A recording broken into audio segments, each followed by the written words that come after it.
What a weekend of finals football. How good was that? The week one of finals, mate. It was one of the best ones ever, wasn't it? It was one of the best in recent memories for sure. I think it blew all expectations. I don't know if anyone tipped the games to all be as close as what they were. It was awesome. Yeah, it was incredible. Richmond's result.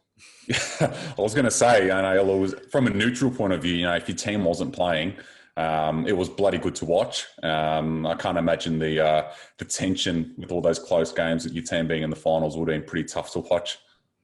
Yeah, it was. It was tough, I guess, especially when you lose. It's never easy to take. But lucky, some clubs like Richmond had the second chance, so it's all good. We move on. Look forward to another game. Yeah, absolutely. It's it was great to watch. I think that they said that was the closest week one of the finals since about 1990 in terms of margin. So, so people that were questioning the state of the game, they were proven wrong on the weekend. So it was good. It was great. What was your favourite game from it? I hate to say this, but probably Collingwood West Coast. Yeah. I just think Collingwood just exceeded all expectations. No one expected them to win, and not that we're huge fans of Collingwood, but just to see them get the job done over West Coast the way they did was pretty impressive, I thought. Yeah, absolutely. And we've got a Collingwood fan jumping on shortly to talk about the game, so that'll be fun. But we'll get into that soon. But just a couple of quick talking points of probably the last 24 hours really was a couple of Essendon players wanting out, two big names as well. So Adam Sard has nominated Carlton, which is bloody unreal. And Joe Danaher has just in the last hour has nominated Brisbane, which is huge. So what is going on at Essendon? There's cultural problems. There has to be cultural problems for sure. I mean, the ex-players are saying it. Everyone can see from the outside that something's definitely wrong at Essendon. I just think it's up to Essendon now to put the onus on themselves and try and change something from within, because otherwise they're going to keep losing quality players. Yeah, it's very concerning, and especially the Adam Sard one in particular.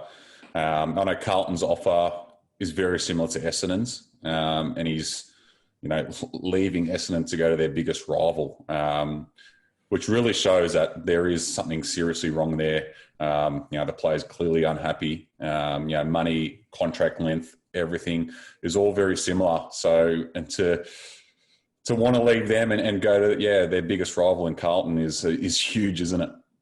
It's massive. It's massive. I did question whether or not the implications were as big as what they would have been, 10, 20 years ago, and rivalries were a lot stronger. But I think definitely within the fans and the supporter groups, it's definitely a hard blow for Essendon supporters to see him go to the Blues. Oh, yeah, absolutely. It was all over social media last night, and a lot of Essendon supporters were absolutely filthy with it, and Carlton supporters were ecstatic. It's just going to be interesting to see how hard Adrian Todoro is going to be, because he's notoriously known for being really hard to deal with at the trade table and probably valuing his players a little bit too highly. So there's already been talk that he's going to want Carlton's pick 7, Paddy Cripps, naming rights to Icon Park, our VFLW license, all those sort of things. So he's already asking for a fair bit. So it's going to be interesting to see how the Blues get the job done. Very much so. Very much so. It's looking forward to what comes ahead. Yeah. So interesting. And then obviously Joe Danaher to Brisbane. Were you surprised by that one? Not sure if I'm surprised that he's moving. Brisbane maybe a little bit, although they do need a big key forward like Joe. So definitely the right fit for them, but I'm not surprised he wanted to leave the club. He wanted to last year. They kept him there, which is probably the wrong decision on Essendon's behalf. But I'm not surprised he's moving at all. They're definitely, like I said, cultural problems at Essendon. I think Danaher just wants a new start.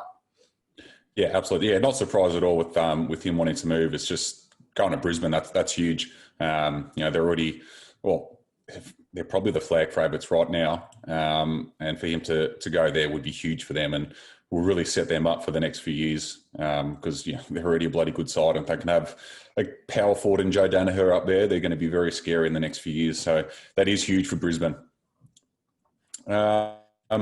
All right, well, let's get stuck into the finals games. So as we said before, we've got a passionate Collingwood supporter coming on to talk about the Well, arguably the game of the season, and the people were saying was the best final since 1999, the Essendon Carlton game from there. So it was dubbed as one of the best games of the season, and yeah, as we said, one of the best finals games in the last 20 or so years. So yeah, so we've got passionate Collingwood supporter Swoop Luke. How you going, mate? Yeah, not too bad, guys. Yourselves? Yeah, going well, going well. Good, mate. Good. We're just mentioning then, arguably one of the best games in the last 20 years on the weekend, and I'm sure you agree with that. Yeah, 100%. It was Collingwood love to play a heart-stopping final, so wasn't good for the heart, but was a good game definitely. What did you? There you go, Marcus. I was going to say, you must be pretty impressed that Dirty Pie is able to travel to WA, quarantine for a week, still get the job done. It's tell you what, it's pretty impressive, even from a Richmond supporter's point of view. It was pretty impressive stuff. Yeah, we as it's been touted in the media for a while, we like that backs against the wall sort of mentality and stuff like that. And ever since we lost to Port, I always said that going from the Queensland hub that we've been in for a couple months now over to WA, it's pretty much like a holiday anyway, and obviously considered travel, and we travel really well. So, but yeah, that the WA media didn't hold up. They were expected to win. They could say whatever they wanted to, and beating them and then having them quarantine for 2 weeks makes that a little bit sweeter as well. Yeah, absolutely. That was it was just, I think the WA media almost gave Collingwood that extra incentive to win, didn't they? They without that, I think you guys might not have got over the line. So yeah. I think that gave you that added incentive, didn't it? Yeah, just like that little extra fire. The guys can say that they don't listen to the media as much as they want to, but you're going to hear. It's obviously going to come across your desk, and cane corns and all that sort of stuff, and it's always going to set a fire inside you. And hopefully, I think Craig Hutchison this week said that was our grand final last week, so we just like proving people wrong, I guess. Yeah, absolutely. And Collingwood, you've always been, that you're loving the big stage. You perform in the big games, and it's great. And speaking of someone who performs in the big games, Mason Cox did it again, didn't he? Yeah, that's what was it, 3 goals in 3 minutes, and just shades of that 2018 prelim. With the only difference was in the 2018 prelim, he kind of was more consistent throughout the game. This one was just that first quarter, but you're up by 4 goals in that first quarter or whatever it was, and largely on the back of him. Yeah, he loves the big stage, big Coxie. Yeah, that first quarter was giving me PTSD watching that. I was getting ready to turn the TV off and walk out of the room. It was killing me. But yeah, I think like you said, it was a bit more consistent in 2018. But he just made his presence known. He brought the ball to ground a lot as well throughout the game, even if he wasn't kicking goals after the first quarter. So good performance from him, especially to see him step up in finals going forward as well. Yeah, exactly. He's put on a good last month or so, and it helps that Darcy Cameron was in the team as well, because now they can isolate Cox as a deep forward. He doesn't have to play that second ruck. So, like you said, bringing it to ground and stuff like that, it helps when there's a second ruckman and he's not taking those duties from Grundy. Yeah, absolutely. What do you think of the Maynard-Liam Ryan battle? There was shades of the 2018 grand final in that some of the stuff that he did, like, there was a hit in I think it was the second quarter, which was exactly like the 2018 grand final hit on him without the ball.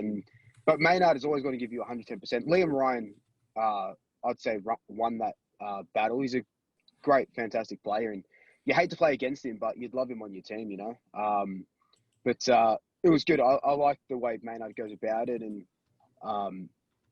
like I said, Liam Ryan won that battle, but yeah, it was tantalising viewing, especially after that grand final.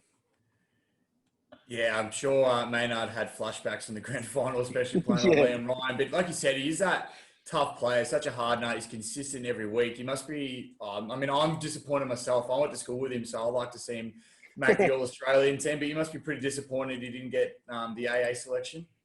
Yeah, it's just ridiculous. Like I put up a post a couple of weeks ago when it happened.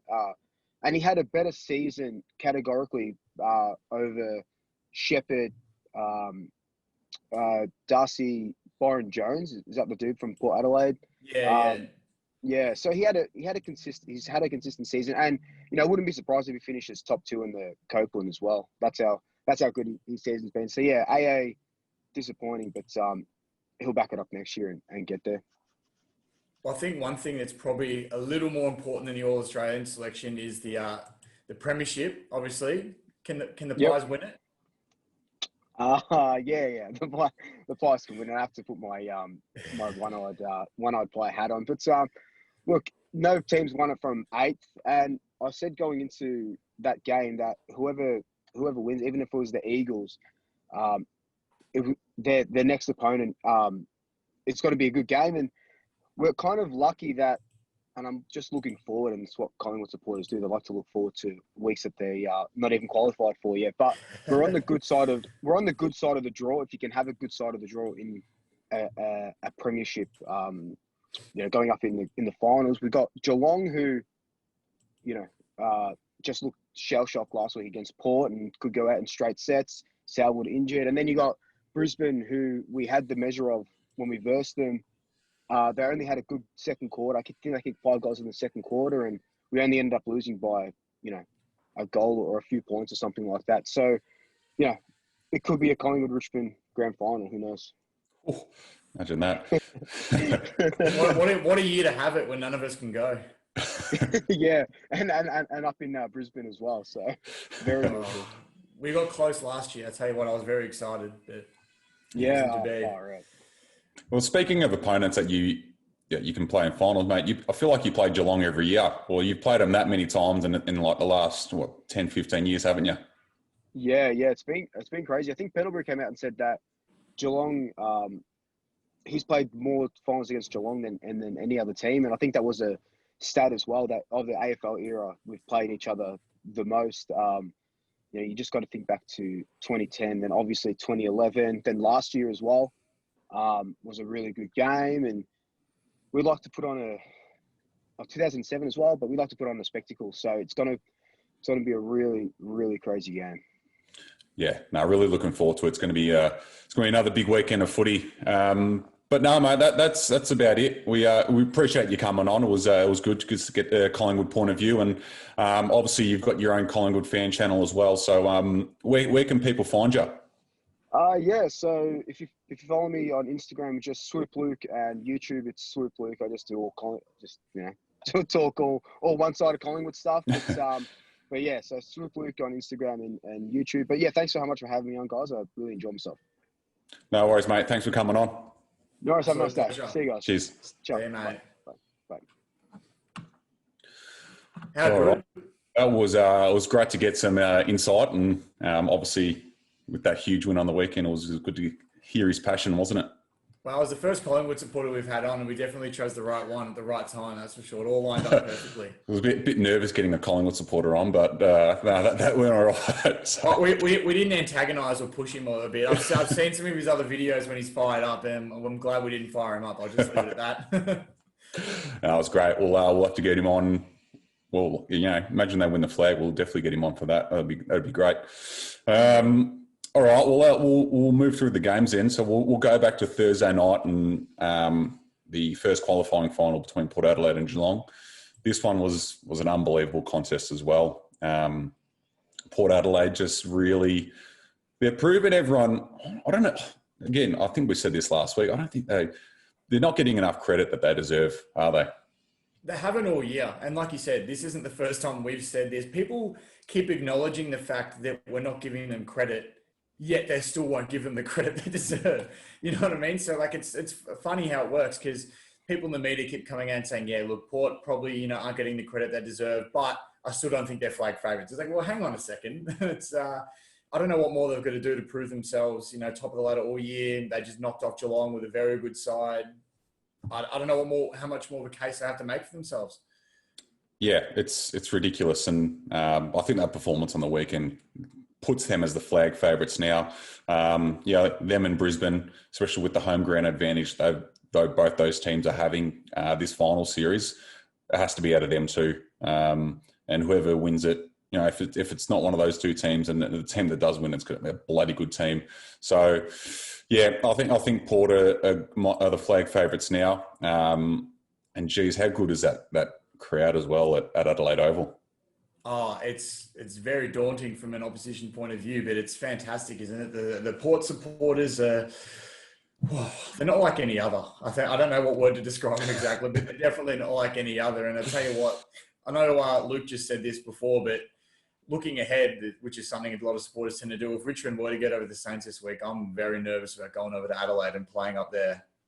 Oh, it's fierce, isn't it? They're just such an intimidating place to go, isn't it? Oh, big time. It's scary. The players would honestly have chills, I reckon, walking on the ground. It's not like I said, not like anything else. Yeah. But on the other side of that, Geelong losing another final. They've lost a lot more than they've won finals games over the last 10 years, 10, 15 years. So a bit concerning for them, isn't it? It's not a good sign. It's not a good sign going forward. They've got one of the best lists at the moment. It's been tainted as probably at the moment, like this is almost one of their last chances. They're going to, lose a couple of senior players, you'd think. This is probably their last good run at it, and they haven't taken off on a good start. No, not at all. With Dangerfield, Ablett, Selwood, Hawkins, like they're all 30. There's a couple others there that are that are old. So this could be their last chance with this group.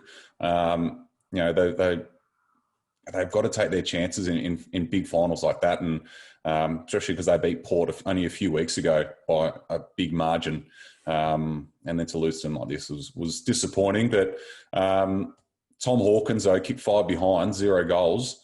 He kicks 2 or 3 of them, Geelong win. Oh, exactly right. Well, not to mention he kicked 1 out in the full as well. So that's 6 shots on goal that he had.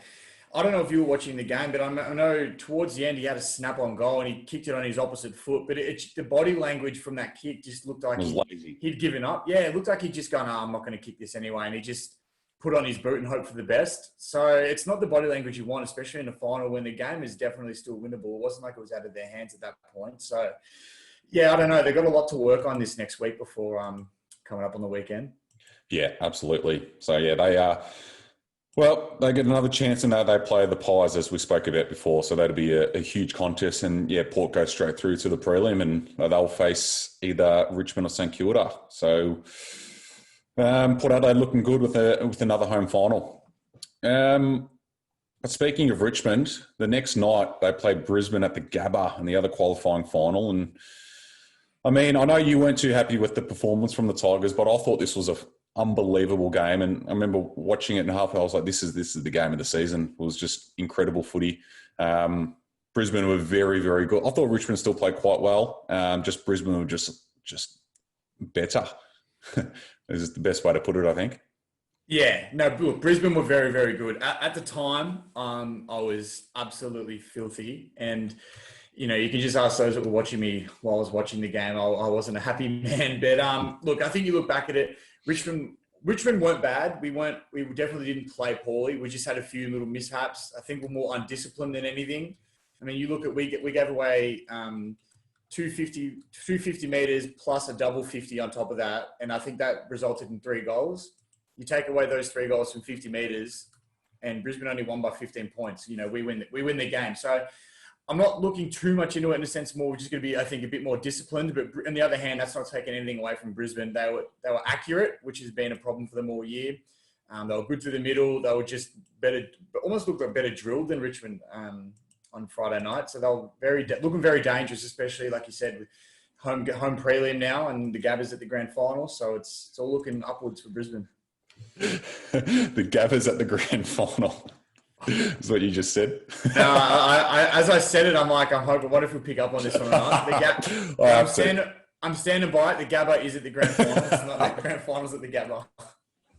It's been a long morning. But speaking of the Gabba, how good was their crowd as well? It looked just as good as Port Adelaide's, didn't it? It is. It's good to see just supporters back. I know we've had them all year, but I think this time of the year they're more passionate than ever, and it's good to see that. back in the game because we're missing it down here in Melbourne. So, you know, the next best thing is, I guess, watching it on TV, and it makes more of an atmosphere for the game. You know, you hear umpire decisions, the crowd's booing. It's fantastic. The goals, celebrating. It's unreal. Yeah. But are the Tigers arrogant? Oh, look, I think the arrogance, there's always going to be a little bit of arrogance. You know, we've won 2 flags in the last 3 years. There's going to be a bit of cockiness in us, but a lot of people put down our 50 metres we gave away to arrogance. But one of them was undisciplined. You look at Marlon Pick in the middle of the ground, was getting into a jumper punch with someone, gave away 50. But the other 2 were just, you know, snaps on goal after the whistle blew. And I put it down there. I don't reckon they heard the whistle go with the crowd there. I'm not sure. I wasn't on the ground, but look, I think probably slightly arrogant, but I don't think it's an issue. Yeah, I don't think so. I mean, if anything, it's more of a confidence thing. You know, you guys have been the best team for the last, 4 years. It's similar to the Hawthorn team as well, and even the Brisbane team from back in the day. That 3rd or 4th year where they have a bit of a strut and they walk around like they know they're there. You know, it's not an arrogant thing. It's just like they're confident knowing that they are the best team in the comp, and they have been for the last few years. So I don't think it's a problem. It's just it could probably be reined in at a fraction, especially the way you gave away those 50-metre penalties. Yeah, well, that hurt us earlier in the year against Port Adelaide as well. We saw the same thing happen when we played against Port, and another one of the best games of the season. It was tainted at the time, and once again, undisciplined and free kicks and 50 metres probably cost us the game, and similar things happen now. So Tigers just got to look forward, try and be a bit better in that area, and try to get our game happening at the right time of the year. Yeah, absolutely. All right, we'll move on to Saturday's finals. And the first one was between St Kilda and the Bulldogs at the Gabba. This was an absolute beauty as well. The Saints getting up by 3 points in the end, and they had a 30-point lead, and the Bulldogs really clawed their way back in the last quarter, but it wasn't enough, and the Saints were able to hold on, and they've won their first final since 2010. That's massive for the Saints. Massive. It's probably unexpected. I know I was tipping the Doggies to win that one, and like you said, the Dogs did claw back, but the fact that they were blew out to that 30-point deficit in the first place just shows how good the Saints were. Yeah, they were very strong. Paddy Ryder was dominant in the ruck. He really was almost best on ground, and then to hurt his hammy late and subsequently being ruled out for the rest of the season is heartbreaking for himself, isn't it? And for a lot of the Saints supporters. You hate to see that.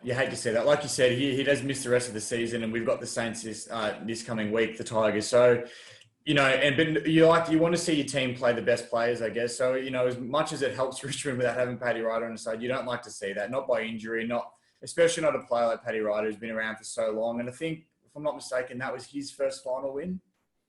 It was, yeah, absolutely. Yeah. Well, you played with Essendon for most of his career, so that was never going to happen. That was his first finals win. Just a cheeky sledge.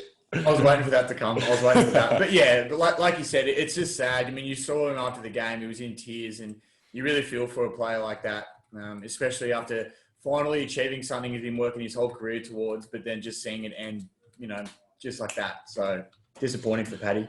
Yeah, absolutely. And the other side of that, the Dogs have crashed out early again. Have they got an issue there? Are they where they think they are?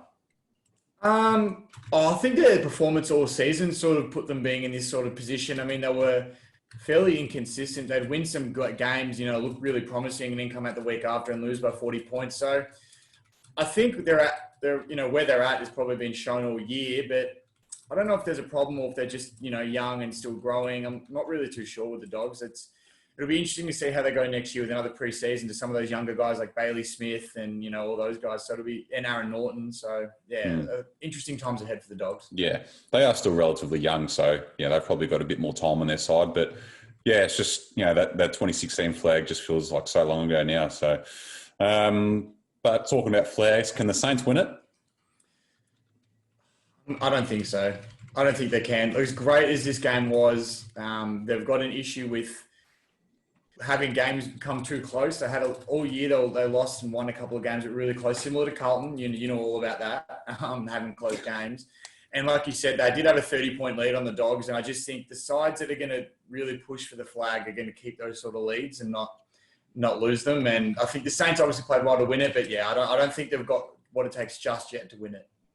Yeah, absolutely. Yeah, I think playing Richmond this week on the rebound is probably the worst possible result for them. And, yeah, I feel like if the Saints were playing Geelong, that'd be a chance. But, can't see them getting through against the Tigers this weekend, which leads us on to that game. So semi-finals this week start on the Friday night. It is the game between Richmond and St Kilda at Metricon, which is interesting. I mean, the Tigers requested that and they got it. What are your thoughts about that? Well, I'm unsure because I was under the impression that Melbourne clubs were going to get a choice in terms of when it would have normally been a home game in Melbourne. They were going to get a choice of which ground they played at, or maybe it was just, I don't know. But I'm glad we chose Metricon and we got it because it's been our home. It's been our MCG for us all season, I guess. We played 6 or 7 games there, won all of them. We've got a couple of players that are very familiar with that ground coming from the Gold Coast, but I think it worked well. Richmond don't have to travel. We only have to walk 500 metres from where we're staying to get to Metricon. I guess it keeps the Gabba, not playing too much footy on the Gabba, so keeping that in good nick as well. But I'm not complaining. I'm happy we got Metricon.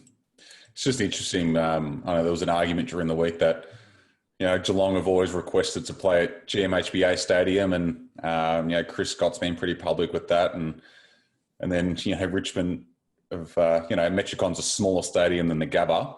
And the AFL's argument's always been to get more people in and that revenue aspect of it as well. So it's it doesn't look good for the people that believe that the AFL favour Richmond.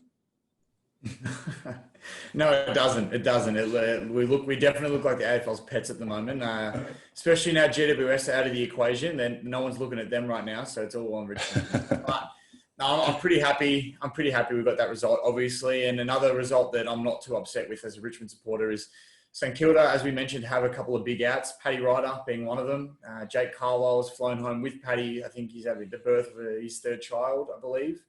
And Ben Long, not guaranteed out of the team, but he's been suspended for a week. And I know the Saints are fighting it. I think the result comes out later today after recording. So it'll be interesting to see whether Ben Long plays, but there are a few big outs of the Saints.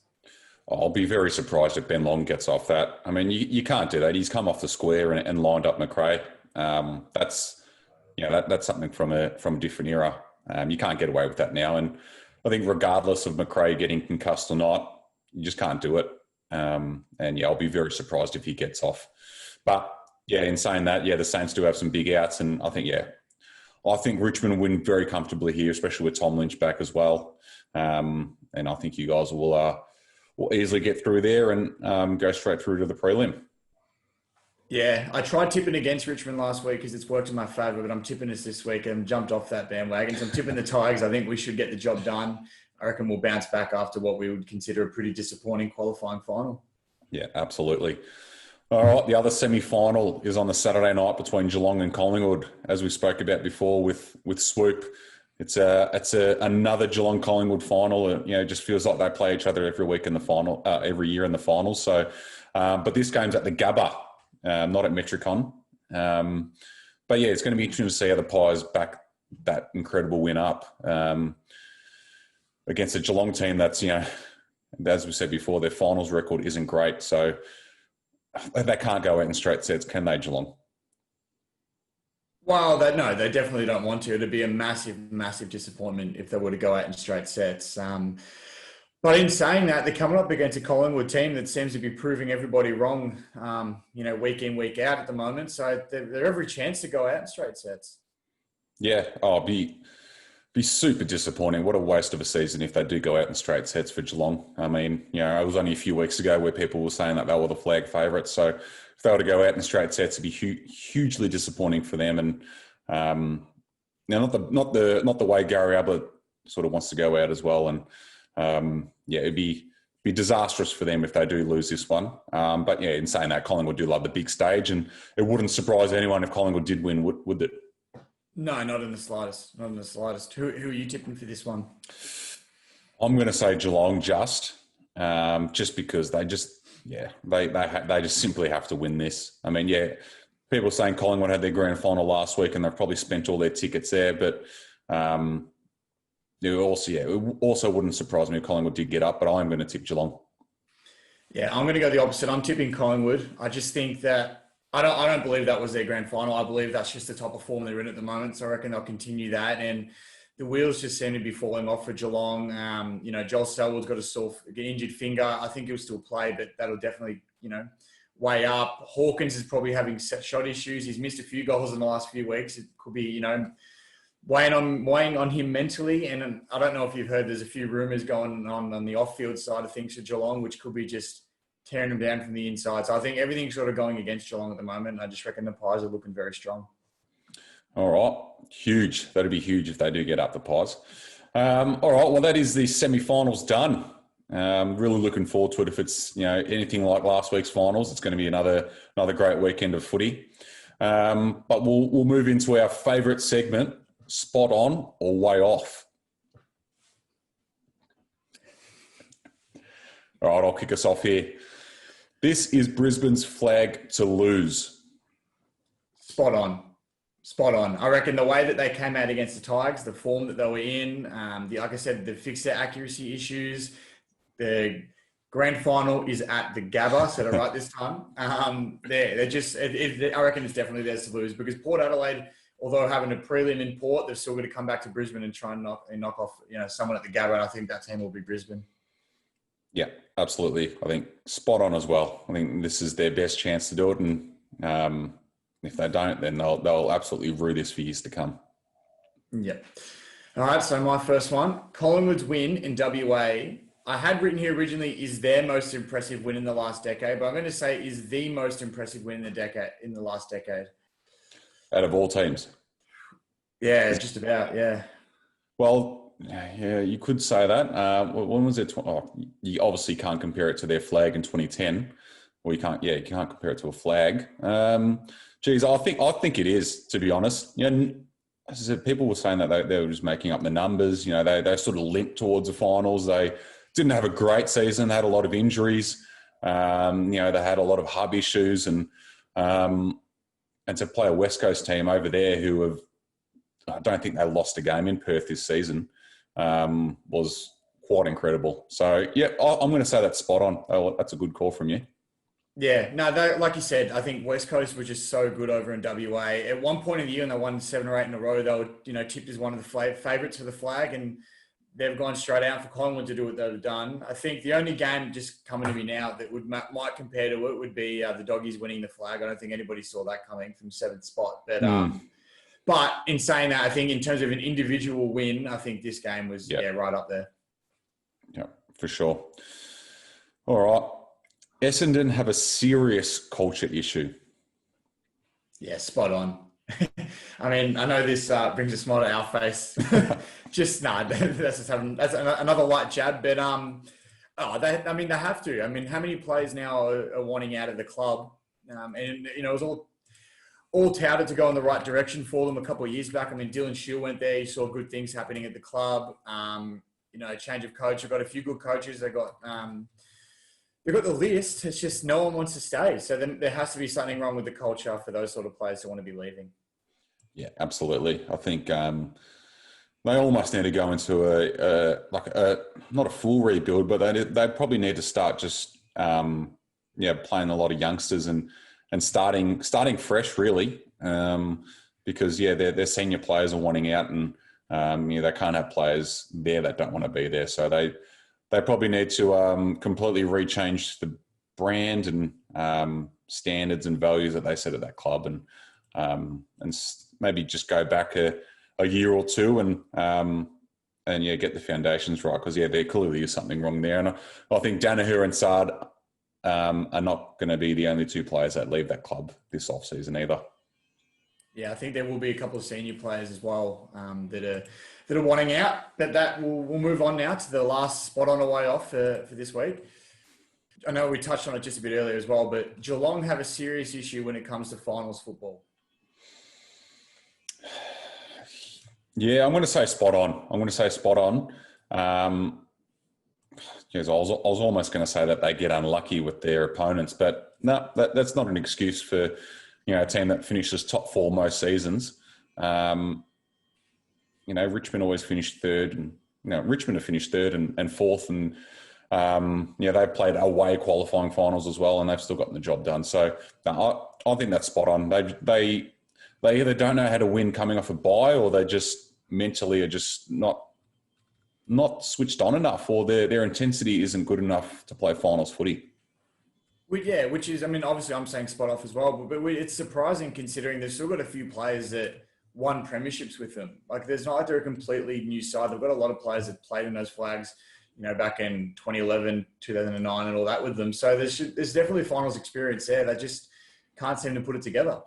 Yeah, it must be because they do play a pretty slow brand of footy. So it could be maybe it's their style that just doesn't stack up in finals. It just doesn't have that finals intensity. They're a bit like bottom feeders.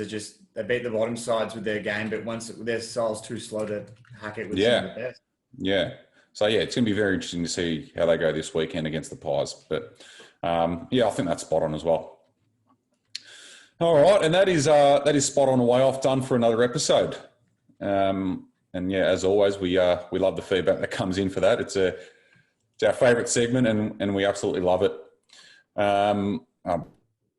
In saying that, I don't think a lot of Essendon supporters love it. We seem to have something about them every time, don't we? Spark a bit of debate. It's good. All right, but that is a wrap for this episode. It's been great to have Swoop on to talk about the Pies and talk about their win and previewing their game this weekend. It was great. Something we'll do more of going forward, trying to get some fans on and getting those real passionate views, which we love. So. But as always, make sure you leave us a review on iTunes, follow us on Spotify, and subscribe to us on YouTube. We love all the support that's coming through. It's greatly appreciated. It means the absolute world to us. So you keep them coming. But have a great weekend. Stay at home, wear your mask, and we hope your finals team wins.